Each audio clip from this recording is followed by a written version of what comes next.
Charlie Brooker and you're watching Screenwipe, a programme all about television in 2008. The year will chiefly be remembered for three things: the election of Barack Obama, the implosion of the global economy, and of course the release of Guns N' Roses' Chinese Democracy.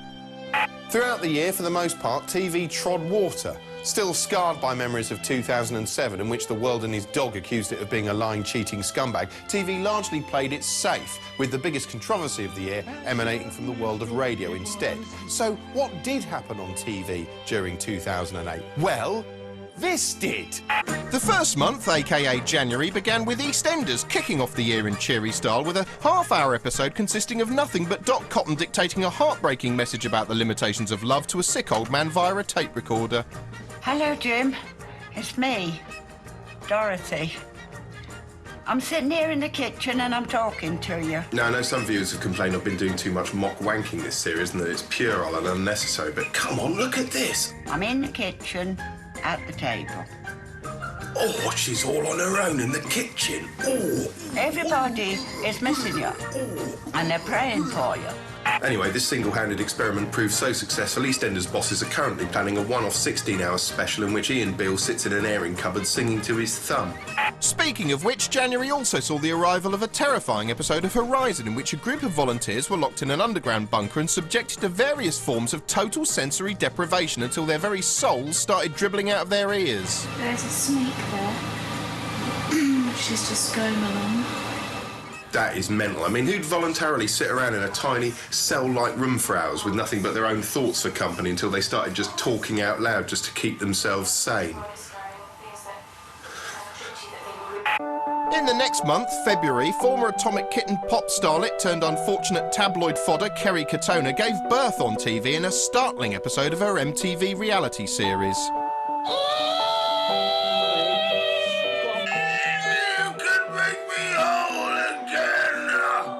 That Rock Rival show, right, was about these, like, judges on this X Factor type show, and it was so realistic. Like, I thought it was real, you know, until, like, a mate of mine pointed out all the names on the end credits. I couldn't believe it. I was like, oh, my God. You know, they were actually played by real actors. No, I'd stopped believing in myself, and now I feel like I've just turned a corner and... I thought Michelle Collins, right, was playing this judge, but as it turns out, right, she was playing this Michelle Collins judge, right, as Michelle Collins. It was amazing. Some of the things they say are so realistic that people don't even say them in real life. It was genius. Genius. As March hauled itself over the hillside, the Duchess of Lemon Squeezes, Lady Delia Smith, returned to our screens only to appall middle-class self-appointed food guardians everywhere by having the temerity to use frozen mash and tinned mince in a series of innocuous time-saving recipes. In my bowl here, I've got some cooked mince. It's been cooked with onions and flavourings, but I didn't cook it. And actually, it came from here. Yes, OK, so some of her new creations looked a little bit gross, but given the reaction of jumped-up self-appointed gourmets in some sectors of the national press, you could be forgiven for thinking she'd been shitting in the saucepans or denying the Holocaust while reheating kidney beans. Of course, the irony is that what with the credit crunch, we'll all be eating tinned slurry and frozen mash in a desperate bid to survive for the next 5 years. Sir Alan Sugar returned to our screens with Series 89 of The Apprentice. Applicants included the terrifying emotionless Jenny Bott, dashing Rafe Thingybum, nice guy Simon, and Alex, an horrible walking glass of water who perpetually did this funny, nervous, lip-pursing twitch which made his mouth look like a little pink and purple cat's bum. Also in March, BBC4 continued its successful series of suicidally depressing dramas based on well-loved media figures with The Curse of Steptoe, which made the privilege of acting in classic sitcom Steptoe and Son look like a harrowing endless cycle of bitterness and misery and rage and sorrow and anguish and hatred, bile and nihilistic staring. I'm currently working on my own script, actually, called The Curse of Screenwipe, which consists of nothing but me staring angrily into the middle distance for about 6 hours. But to give it some depth, first I'm going to develop a smack habit and have a secret love child, which I'll then drown in a sack round the back of a gay sauna. April brought a veritable shower of brilliant entertainment into our lives. Beat the Star sounds like a euphemism for anal sex, but sadly it isn't. Instead, it was a game show in which a plebby member of the public had to try and win some cash from Vernon Kay. I want to give them the money. They can have it. but only if they beat the star. God, I wish that was a euphemism. Instead of beating Vernon's star, they had to take on a glittering sports personality like Amir Khan in a series of exciting challenges in hope of winning some cash. And when I say exciting challenges, I bloody mean it. They went head to head, hammering nails into a plank, standing up a stick, milking a cow, dangling off a bar, and most exciting of all, recognising the Chancellor. Amir, I fight with Trevor McDonald. Also in April, The Kids Are All Right, a child-friendly game show that was in no way similar to Sky's Are You Smarter Than a 10-year-old, apart from about 5,000 similarities. Hello, and welcome to The Kids Are All Right. Actually, it did have one major difference. I don't recall Noel Edmonds ever apparently cajoling the contestants into thrashing children. Each game is worth big money, but only if you beat the kids. And do you know what the kids get out of this? A beating? If you beat a 10-year-old, you'll add 10,000 to your prize fund. Beat a 15-year-old, and you'll add 15,000. Fuck it, come on, I'll do 2 5-year-olds for a tenner. Will anyone beat the kids? Anyway, when Barrowman wasn't doing that, he was shouting every line at the top of his lungs like he was trying to give the country next door tinnitus. Information overload! You know. Overrule! Ah! That's Alex. That is correct. The kids are all right. Jesus! It's the correct answer! Jesus Christ! In May, Sky One answered the prayers of a yearning nation by reviving the most fondly remembered TV show of all time.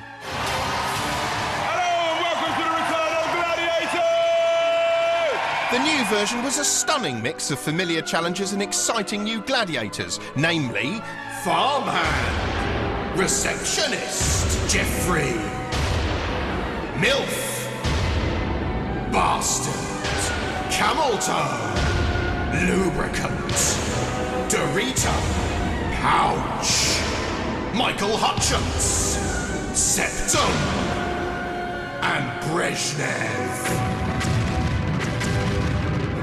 Actually, those weren't their real titles. Instead, as per tradition, all the male gladiators had names that made them sound like gay nightclubs, and they were all dressed like backing dancers at an Erasure concert. May also saw the debut of Don't Forget the Lyrics, a millionaire-style karaoke contest in which members of the public had to perform songs and keep ploughing through the lyrics even when the music stopped like there'd been a power cut. Leave it all behind. Don't forget the lyrics, don't forget the lyrics, don't forget the lyrics, don't forget the lyrics, don't forget the lyrics, don't forget the lyrics, don't forget the lyrics! I didn't mean it.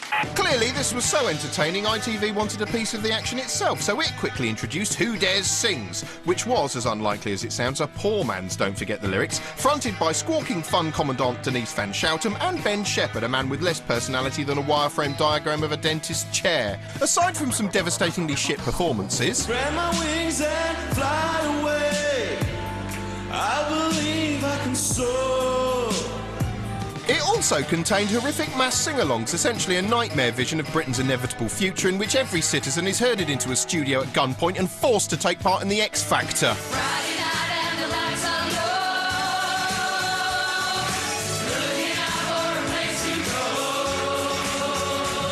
June saw the arrival of the 200th annual outing for the increasingly beleaguered controversy magnet Big Brother. This year's lineup included a Robert Crumb fantasy woman paired with a Sylvester Stallone figurine carved from boiled ham, Ted Danson, one of the League of Gentlemen, Bingo from the Banana Splits, a man with a croissant on his head, and Cupid Stump.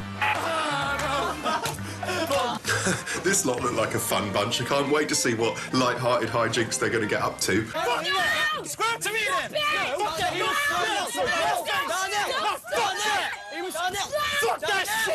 Oh. This was possibly the most ill-tempered Big Brother ever, with 2 contestants being removed for threatening behaviour and the rest being left in for boring behaviour. I can just imagine me with a big tuba, boo, and Sunday knock against me. You know, a lot of people say there's nothing to be learned from Big Brother's grand social experiment anymore, but that isn't true. This year, for the first time in my life, it taught me to genuinely hate a blind man. Standards are slipping. Oh, go and bump into a wall. The scabby hand of controversy also stroked the face of ITV's daytime blathering festival Loose Women as puppet-faced American comedian Joan Rivers unexpectedly turned the air blue. He is a piece of, get ready to bleep this, fucking shit. Yeah, I avoid that sort of controversy on this show by bleeping myself with a foot-operated pedal that I keep down here. Look. Phew, what a scorcher. It's July, and to celebrate, the BBC launches Bone Kickers, an attempt to combine the methodical precision of archaeological excavation with the nerve-jangling thrills of fatuous made-up bullshit.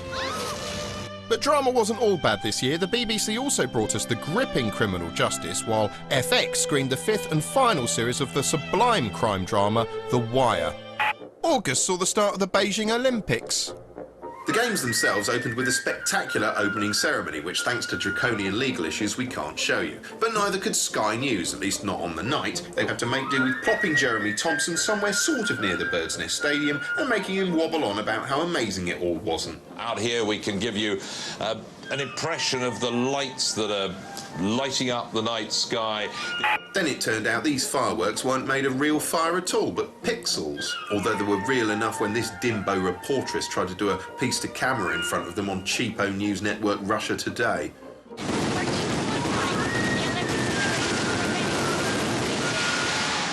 the Chinese capital, Katrina Zava for RT.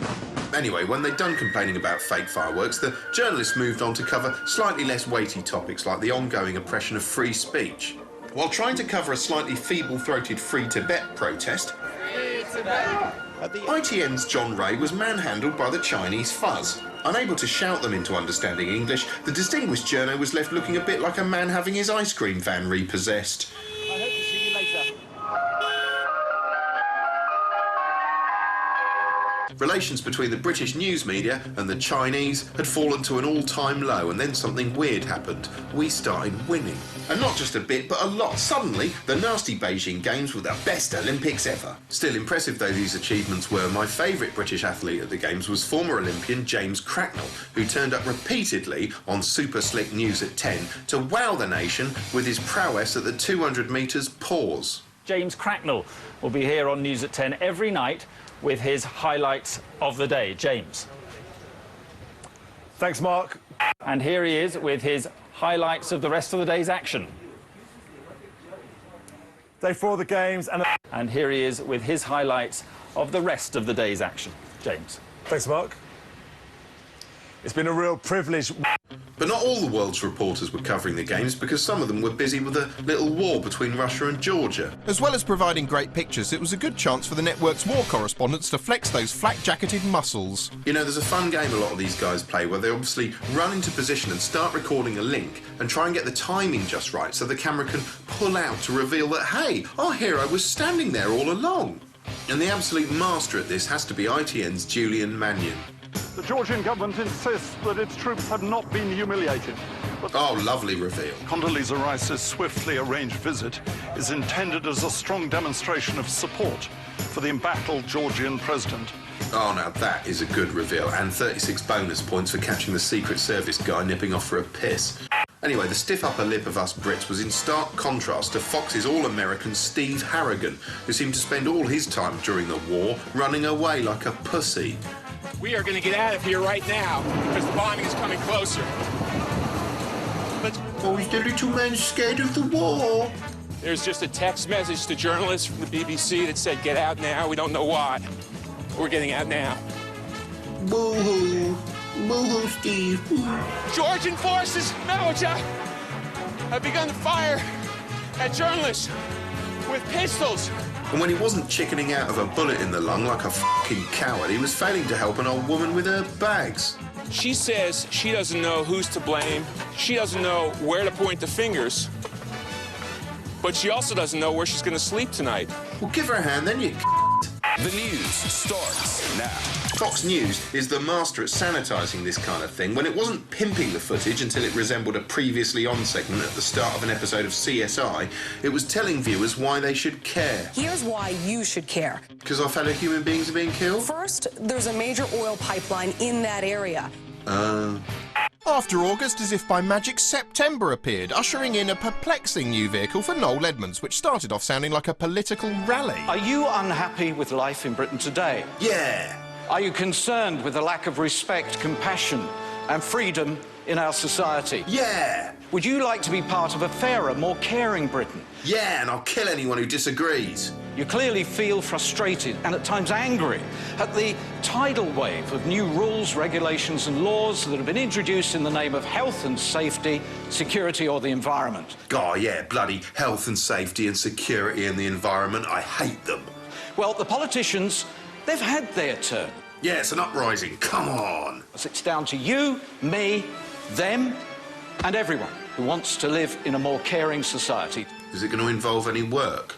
The show itself was essentially a combination of That's Life, Surprise Surprise, and the scenes where Peter Finch goes mad in Network. Half of it consisted of heartwarming acts of kindness to worthy causes, which is nice, but the other half was pure post-breakdown Alan Partridge as Noel, assisted here by Peter Cushing, grumbled about bloody red tape and tutted over small-minded local council policies. Busking bagpipers from one of Scotland's most famous streets in Edinburgh were made to sign acceptable behaviour contracts, restricting their playing times due to rules on licensing and noise. Well, that sounds quite reasonable to me. I mean, you don't want bagpipers playing late at night, so, Why are the police going after bagpipers? Why aren't they going after the yobs and the hoodies and the drunks? Oh, yeah, I hadn't seen it like that. Yeah, kill the hoodies and the drugs. Just to underline how bloody typical all these council officials are, Noel introduced the most embarrassing studio sequence ever.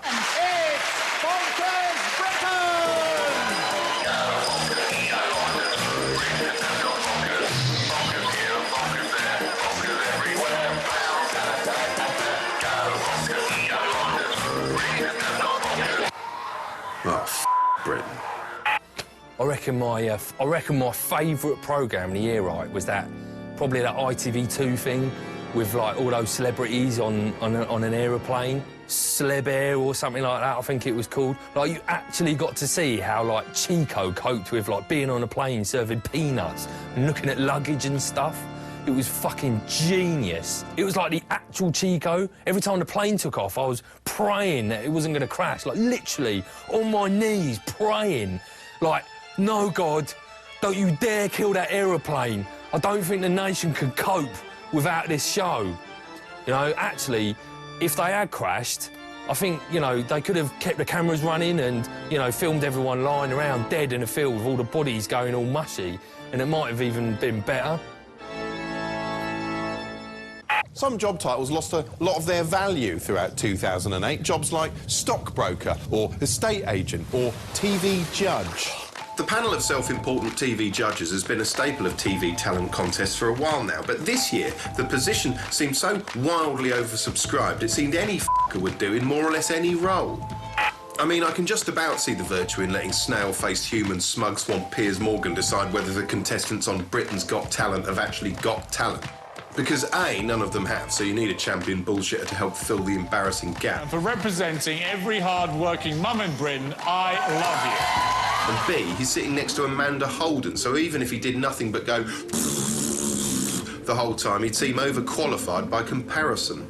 But the madness surely has to stop when The Underdog Show, a cheap and cheerful canine talent contest in which megastars train abandoned dogs to perform tricks, invites ballroom dancer Brendan Cole to sit on the judging panel. What's he got to do with dogs? Apart from being able to lick his own balls, of course. Then there's the traditional inter-judge rivalry, which stopped looking like something out of a pantomime and started reeking of genuine animosity instead. There were heated exchanges on Strictly Come Dancing. Don't at me. You just give negative.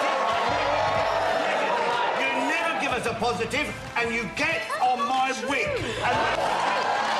Harsh words on Britain's missing top model. You didn't have to deal with it quite like that. You can't say it because you're scared of offending people. And I do feel, Wayne, that you're very, very scared of offending people and saying certain things because you want to make yourself look good. End of story. And to be honest, it really fucked me off. That's what you do. You're honestly. This is what this is. You're scared to tackle the issues. That's what it's about. While on The X Factor, Louis Walsh's playground accusations of song theft... Danny, you did nick their song, but it doesn't matter. They were fantastic. ...even reduced Danny Minogue to sobs. I would never, ever steal anyone else's song I At had. least that proves her tear ducts are still human, even if the rest of her face looks like it's been beamed into position from the planet Plastulon. This was all so dramatic it left Dermot O'Leary confused as to who was meant to be performing what for who. What did you make of it, hon? What did you make of the judge's performance, the comments in your performance? I appreciate the comments. Still, being underqualified or over-theatrical isn't necessarily a death sentence for a TV judge, provided you remain in touch with public opinion. Well, epic fail on that front. Throughout the year, telly judges and the great unwashed simply didn't see eye to eye. First, Andrew Lloyd Webber sulked about their voting decisions on I'd Do Anything. First, I'm going to say this is a complete and utter travesty. Neither of you should be in the bottom two. And do you know what? For the first time on any television show, I'm angry. I am angry. Well, go on, show it. Kick over a chair or something, you f***ing swamp monster. Then Louis Walsh shut up a storm by hoofing sad-faced songstress Laura White off The X Factor, prompting angry petitions from literally thousands of idiots. Most conspicuously of all, the public revolted against the Strictly Come Dancing panel's treatment of John Sargent. Even you have to admit that your dancing stinks. They kept him in the running for so long he wound up resigning, sending the entire country completely bloody mad for about 19 minutes. All in all, throughout 2008, being a telly judge must have been about as much fun as swallowing handfuls of cat fur and paint for a living, which is, weirdly, the #1 pastime in Belgium. In chilly October, a whirlwind of controversy erupted over the Jonathan Ross-Russell Brand prank calls, prompting a debate about decency in comedy, which led to this weird Newsnight moment in which Emily Maitlis regaled BBC DG Mark Thompson with lines from Mock the Week. I'm now so old, my pussy is haunted. Oh, Kerry Katona on this morning, eh? That was hilarious. Just because he was like in a girl band and did those Iceland ads, I reckon I've got every right to put all human decency aside and just sit around and laugh at any bad thing that happens to her. Watching her, slurring her words and being all confused, I'll piss myself. What addiction would that be? Is it alcohol? No, not at all. I'm on holiday in Spain. You know, I'm allowed to have a drink, can't I? Because, like, nothing's more funny than someone suffering or going through some sort of harrowing breakdown, is it? Cracks me right up. November, and election fever grips the world as Bracco the Wonder Boy is elected President of the United States, although sadly the moment of victory was soured slightly for Jesse Jackson when someone in the crowd stood on his toe making his eyes water in this heart-rending clip. The BBC celebrated by holding a live grudge match between respected yet palpably crazy author Gore Vidal and unruffable anchorman David Dimbleby. May I talk the facts of life to you? The BBC audience I know very well, and they like the facts of life. Are you saying you thought that there would be dirtier tricks played in this campaign than materialised in reality? Is that what you're saying? I don't know what you're saying that I'm saying. Would you do it again? Yes, I'm saying in order to remain in power, to pull tricks during this campaign, which in the end didn't materialise. I hinted at that. I thought you would take the hint and not take it as a statement of reality. Why shouldn't I take it as a statement of reality? I don't know why you would, because I don't know who you are. I'm a Celebrity, ITV's fun collision of insect eating and backbiting, came back again with a fresh cast of Celebritwants. Here's some solace if you think you've had a bad year. Consider Brian Paddy. Back in April, he was on Newsnight standing shoulder to shoulder with some of the nation's top politicians. Fast forward a few months later and he's glugging liquidised kangaroo penis with Timmy Mallet. So if you've had a rubbish 2008, well, at least you're not him. November also brought about Survivors, the BBC's reimagining of Terry Nation's mid-70s series of the same name. And it's exactly like the original in every way, apart from the casting, pace, execution and overall tone. The story takes place in a contemporary Britain that's been afflicted by a deadly flu-like pandemic that suddenly renders people lazy. So lazy they couldn't even be bothered to breathe and would rather lie around looking floppy and frightening people.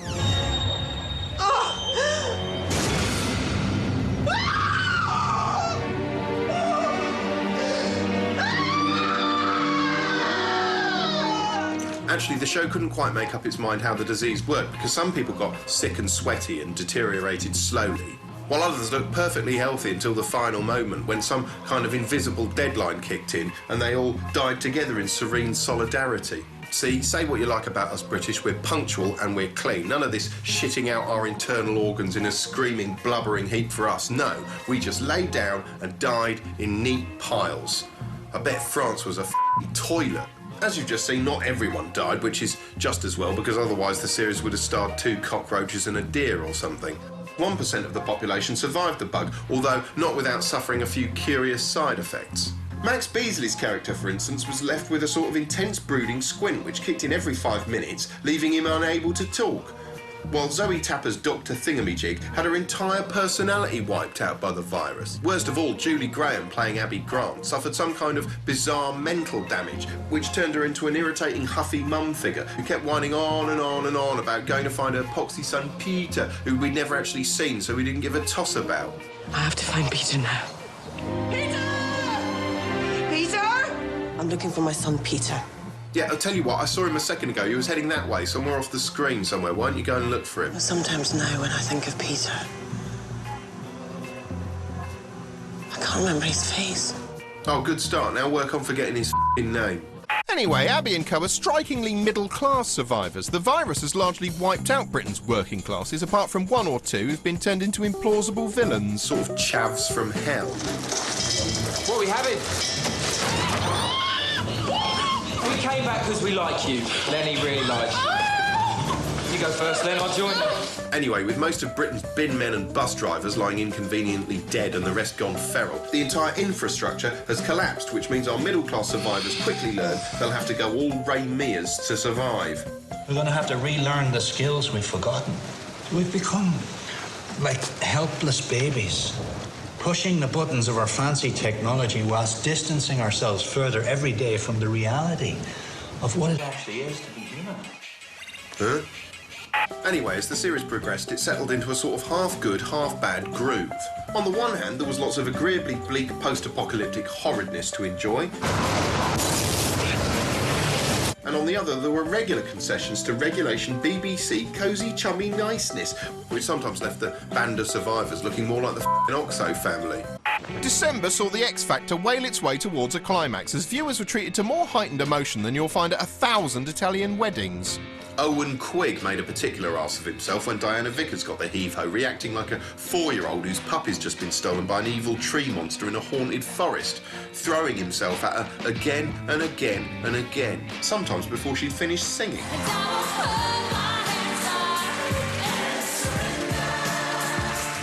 Ugh, you know, I've had nightmares where that crying f***er's just running at me with his arms outstretched and his face all sobbing like that, just running and running and running at me and running and running and running and running. Ugh. On the night of the final itself, after a number from 5 years' worth of rejected auditionees that was meant to be comic but came across more like a musical version of One Flew Over the Cuckoo's Nest, the tears started flowing again as eventual winner Alexandra sang disbelievingly alongside Beyoncé, managing to look like a woman having a breakdown imagining she was singing with Beyoncé, if you see what I mean. God, you've made my dreams come true. What is this, the end of the Poseidon adventure? Of course, it all ended happily when she pulled herself together enough to win over the nation with the steering cover of the Leonard Cohen song Hallelujah.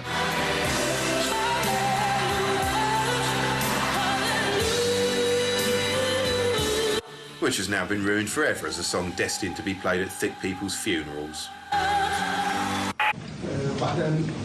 You know, the best thing that happened in 2008 was the news went truly interactive. Oh, try dodging this one, you f***.